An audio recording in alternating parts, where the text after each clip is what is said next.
What's going on, guys? Welcome back to the channel.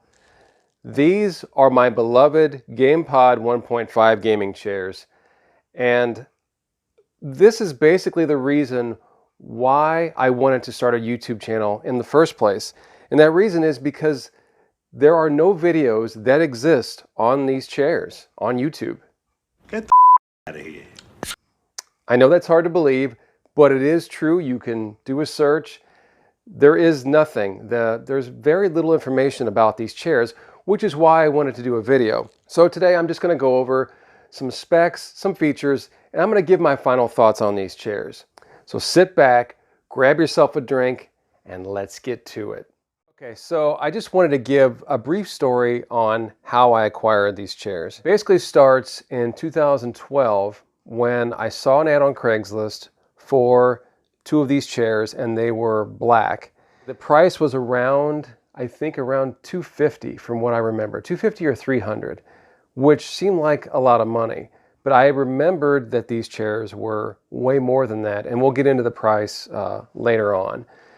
So I sent the guy a message and saying, hey, are they still available and are you firm? That's what she said. He said, they are available, but the price is firm. I thought about it. Talked to a guy at work. He had more than, I think he had 4 or 6. So I took my family there and I sat in them, tried them out, and fell in love with them immediately. But things started to change as we were leaving. I didn't have all the money right then because I wasn't sure if I was going to buy them.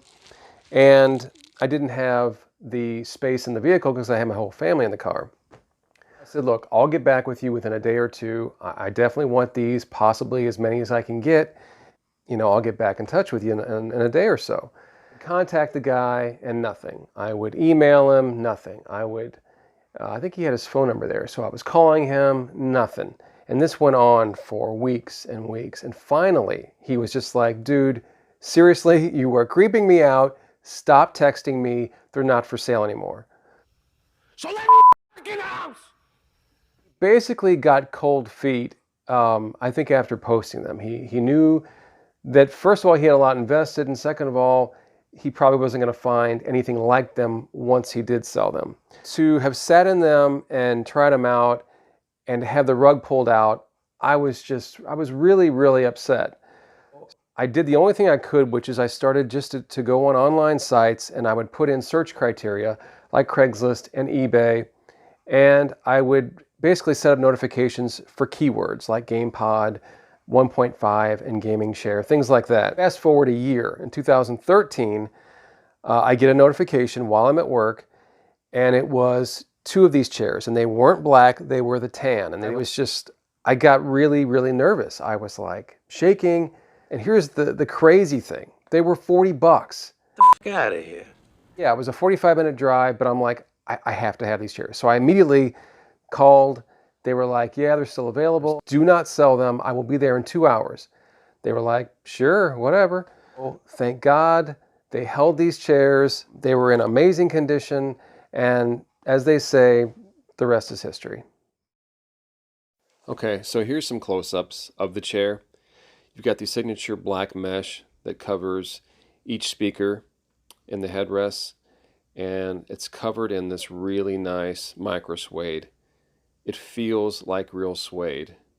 Very nice, high-end. You can see how it changes color as my hand goes across it, like real suede does.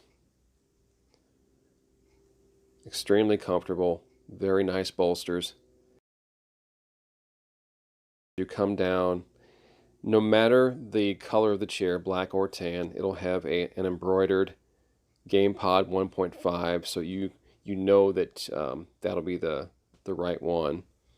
And also there's the transducer. It also is covered in micro suede, and that the chair swivels then 180 degrees on that base, and it kind of resembles a catcher's mitt. Yeah, that's what comes to mind. So coming around the left-hand side, then you've got your volume controls. So you've got shaker and speaker, and then you've got a volume min and max. And then that's the fade there for that shaker speaker. You also got a headphone jack, so anything with an auxiliary cord can go into that, like an iPod or your phone or a Bluetooth speaker, anything. Coming around here to the back then, you've got some audio in and outs, and those outs are used for if you're going to daisy chain these together, which is what I did. So the speaker to the right, or the chair to the right of this one, the receiver is going to that one in the in, and then the out is going to the in on this one. So they're in tandem, and that's that right there. So you've also got an auto, an on and an off, and I keep mine on auto, so it kicks on whenever it senses a signal. You've also got a crossover with an 80 to 200 hertz setting, and I keep mine at 80 hertz, kind of typical of like a powered subwoofer. These chairs were officially released in around the summer or late fall of 2004. And they were sold in stores like Target and CSN, Amazon, and I believe Bed Bath & Beyond select stores. The retail price of this chair was $699.99. Get the out of here. Yeah. As you can imagine, it did not sell well. Shortly after, I think, maybe a year or so, the chair started getting clearanced out. I believe that it dropped down to $400 range, and then it was going down to like $300, and then I think the final clearance, I believe, was $199. And I think that's when all the stock was officially bought up at that point. So let's go over just some of the specs of the chair. It has got two 25-watt speakers in the headrest. It has a 150-watt Clark synthesis transducer in the base. Now those were something that was released back in the early 2000s, and I don't know if they're still around, but basically what the transducer is it's kind of like a subwoofer that you can feel and not necessarily hear. So it's more based on tactile sound. You can imagine 150 watt in this chair. It shakes this chair quite a bit. It's what these controls are for in your crossover, so you can kind of manage the base amount of the vibration in this chair. But those things alone, the Clark synthesis transducers back in the day were around $600. So that is part of the reason of the cost of this chair, and simply just the quality of this chair. You've got micro suede. It's a very solid piece of equipment. It's a piece of furniture. This is not an X-Rocker. This is a piece of furniture. This chair is 15 years old and it is in amazing condition. Still very well padded. This was just something that big box stores at that price point probably shouldn't have been selling, which is why it just didn't sell. But the price is almost justified even at that point because of what you're getting. The weight of this chair is, I think, 104 pounds. How it comes apart is this lifts out. And I'm not going to do it, but basically there's a little Velcro strap back here, and this back piece just lifts from here to here, and right here it separates, and it's got two rods. Those two rods then go back down into it when you want to put it together. So I took them, this part out, and basically had this base, and then just folded this over. Now it's also got a torsion spring back. So essentially you can see that I'm pushing that backwards. Now it's pretty stiff, but in a way you want it to be, because if that were to wear out, this thing would just kind of, as soon as you sit in it, then it would just slink back. What it does though, if you put weight on it, it goes back, and then as you lean forward, it goes up with your body. So it's not a traditional recliner that's got a lever or a ratchet here that goes back a certain way. But if you want to go back a little bit, you just put some weight on it, and then as you go forward, it will go up forward with you. A lot of technology and a lot of craftsmanship are in this chair. I also do have the original owner's manual, which is really, really nice. It gives you a lot of configurations on how you want to do this. This thing will actually do home theater, it'll do music, and it'll do video games. And this all tells you how to do that. So you can actually incorporate this into your 5.1 system and have this be your center channel, or you can just have it in addition to a center channel. It came with some extra fuses, which I did not get. It came with some audio couplers. Some of these things I did not get, but really I didn't need them. I did happen to get 2 of these. They had a wireless transmitter with each one, which is really nice. And I am currently not using that. The reason that is because once these chairs got in this room back in 2013, they were fine. I had the wireless transmitters going, because I didn't want wires going to my receiver. But as things started getting added into the room, apparently, I guess, interference started to just crop up. And I was getting a lot of buzzing and humming and popping coming from these speakers. Someone would walk across the room and it would all of a sudden distort, or my dog would come in the room and it would get weird, or as I added more knickknacks into the room. So I don't really know why that is. I even had a clear shot. It wasn't that far away. It just eventually, after about 6 months, started to degrade, and all that popping I was worried was going to blow my speakers. I do have 3 of these actually. So if anybody is interested in either 1 or 2 of these, maybe let me know, because really one of these will do as many speakers, or it should do, as you have. I'm currently not using them. What I ended up doing was I hardwired them from my receiver, then out, then up, over into all this into unused storage space, then came out over here, and everything changed dramatically having these hardwired. There was no popping, no hissing, and even though I had a long run, the sound did not get degraded at all. Okay, I put in Parappa the Rapper on the PlayStation, and I wanted to just kind of give you an idea of how the chair sounds on an older console.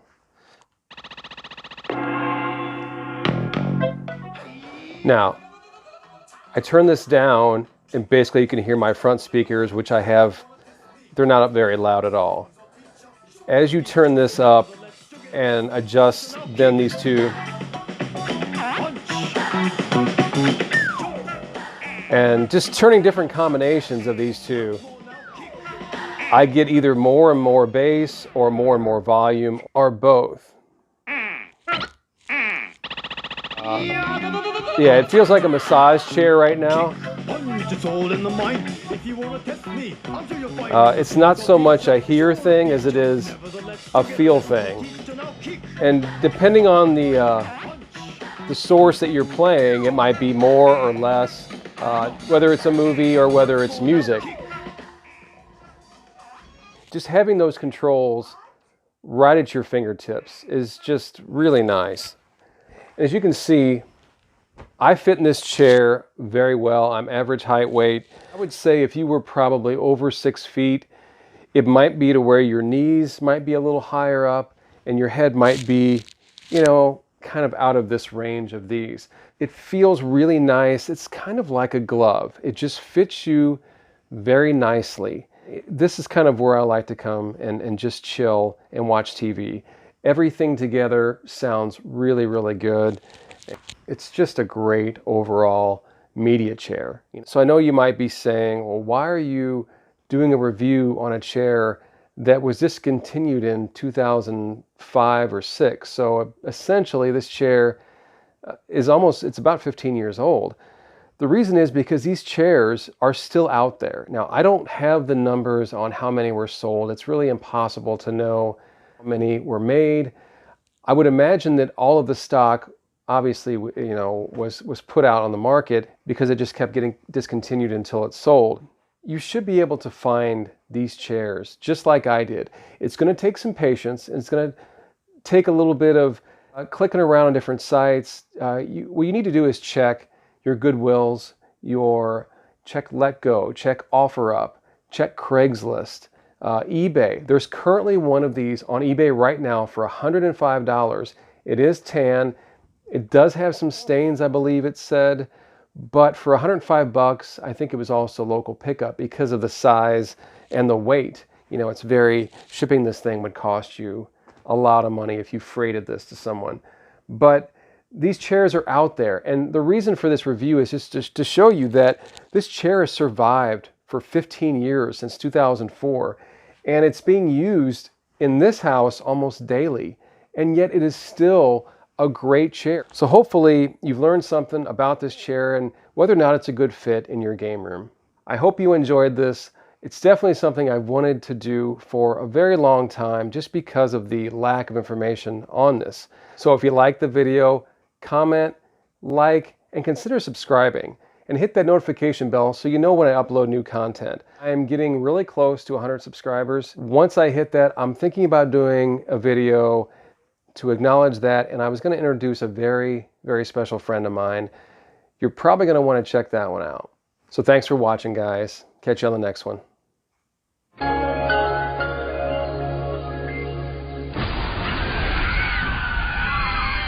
Game on! Yeah, game